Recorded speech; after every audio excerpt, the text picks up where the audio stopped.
Hala, nahulog. Hala, nahulog. Oh no, wala na tayong makain. Oh my God, anong gagawin natin? Lord, tulungan mo kami. Katapusan na natin to. Meron pang natira! Wow! Step 1, magpakulo ng tubig.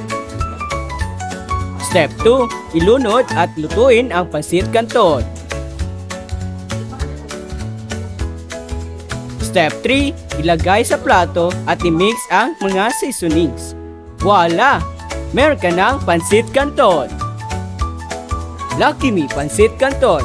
Pwedeng pang jowa, pang kaibigan at pang pamilya. Kaya bili na Lucky Me Pansit Canton. Lucky me,